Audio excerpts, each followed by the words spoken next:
Bonjour à toutes et à tous. Ce mardi, je serai retenu entre l'Assemblée nationale et Amiens. À Amiens, il y a le procès de notre camarade insoumis Gaspard, qui est au tribunal pour avoir décroché un portrait d'Emmanuel Macron dans le cadre des actions des décrocheurs de portraits pour signifier l'inaction et dénoncer l'inaction climatique du gouvernement. Vous vous souvenez d'ailleurs que l'affaire du siècle a obtenu la condamnation de l'État en justice pour inaction climatique.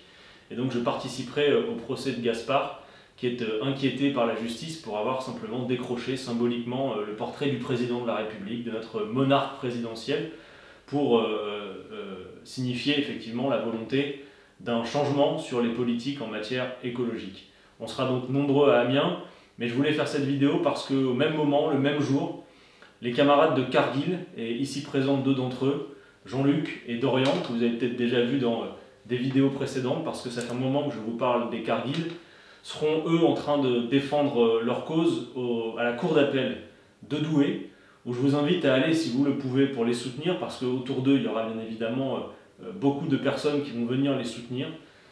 Et l'enjeu c'est la suspension du PSE de Cargill. Alors rapidement je vous rappelle de quoi il s'agit.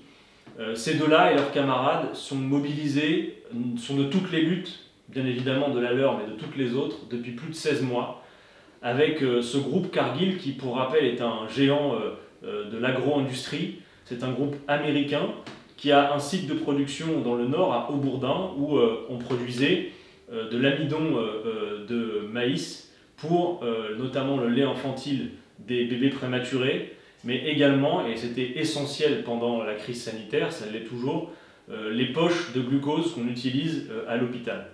Cargill, sur place, au Bourdin, c'est une usine qui est très ancienne, qui était là avant même l'église du village, et produisait toute la chaîne, depuis le maïs jusqu'à ces produits finis qu'ils envoient à leurs clients pour pouvoir justement assurer que ces matériaux soient en bonne place et ô combien essentiels. Et le groupe américain a décidé de tirer un trait, il faut dire les choses comme elles sont, sur la production à Aubourdin, puisqu'en réalité il découpe l'usine en deux pour ne garder qu'une partie de la production, alors que sur place il y avait tout, et en plus un process de production qui était écologique, puisque la matière première arrivait soit directement par les berges, soit par le rail, plus bien sûr quelques camions, mais maintenant essentiellement c'est de la production de matières premières qui arrivent des pays de l'Est par camion, donc c'est en plus une gabegie du point de vue écologique. Et sur place, c'est 183 emplois, 183 postes qui sont menacés. En pleine crise sanitaire, ils ont remis les bouchées doubles dans la production, compte tenu de ce qu'ils produisent, vous avez compris que c'était essentiel, et on les a même félicités par mail pour leur expliquer ô combien leur travail était indispensable et essentiel. Et puis une fois ça fait, on leur a mis le coup de massue sur la tête, avec ce plan social qui se poursuit, et des lettres de licenciement qui sont tombées d'ailleurs dès la période des fêtes de fin d'année, c'est toujours sympathique, une lettre de licenciement sous le sapin de Noël. Et ceux-là se battent depuis le début, et essayent avec leur avocat et leur conseil juridique toutes les procédures possibles et imaginables pour mettre des bâtons dans les roues de ce plan qui n'a pas lieu d'être. Qui n'a pas lieu d'être pour la raison qu'on le sait, Cargill est une société qui dispose de beaucoup de moyens. On ne parle pas d'une petite PME en difficulté que la crise aurait trop sévèrement atteinte. On parle d'un groupe qui a beaucoup d'argent, et donc d'ailleurs ils ont réussi à obtenir le fait de les obliger à publier enfin leurs comptes pour qu'on puisse attester du fait qu'à l'échelle du groupe, il n'y a pas de difficulté financière qui justifie le traitement qui leur est réservé à Aubourdin. Voilà donc finalement la lutte des Cargill. C'est une lutte parmi beaucoup d'autres dans le pays aujourd'hui, mais celle-là est emblématique pour cette raison. Il y a à la fois l'enjeu des emplois, il y a la question du process écologique, et puis il y a tout simplement la question de la production ici en France d'un certain nombre de productions indispensables et essentielles. Donc je tenais à les soutenir, malgré mon impossibilité d'être à leur côté ce mardi, à continuer à vous parler d'eux, parce que ce sont vraiment des camarades valeureux et qui ont en plus été aux côtés de beaucoup d'entre vous dans d'autres luttes partout dans la région.